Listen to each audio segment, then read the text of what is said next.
Vendimi për ofrim të terapisë hormonale falas në QSOT për transgjenorët ka ngjallur kundërshti dhe reagim të madh publik. Kjo çështje është komentuar edhe nga mitropoliti i Korçës, Imzot Anastasi, i cili ka bërë thirrje për kujdes më të madh të prindërve në edukimin dhe formimin e fëmijëve, teksa u ndal edhe në rolin e shkollës që duhet të përqendrohet më shumë tek identiteti i fëmijëve. Duhet të kujdeseni për fëmijët tuaj.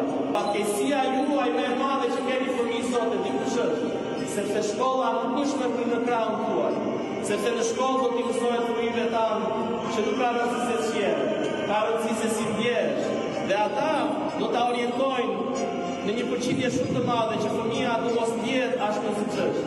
Ai paralajmëroi se familjet nuk duhet të qëndrojnë indiferente ndaj këtyre zhvillimeve, pasi sipas tij njerëz me agjenda të mirëmenduara po synojnë shkatrimin e familjes dhe të shoqërisë. Mendojmë se nuk do të vijë asnjëherë te ne kjo punë, por ata që kemi përballë nuk janë njerëz që rastësisht të bëjnë këtë gjë.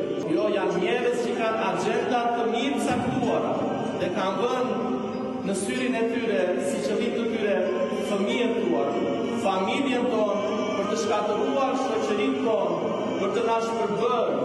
Mitropoliti i Korçës, Imzot Anastasi, thekson se familja mbetet institucioni kryesor në ruajtjen e besimit, traditës dhe vlerave të trashëguara ndër breza.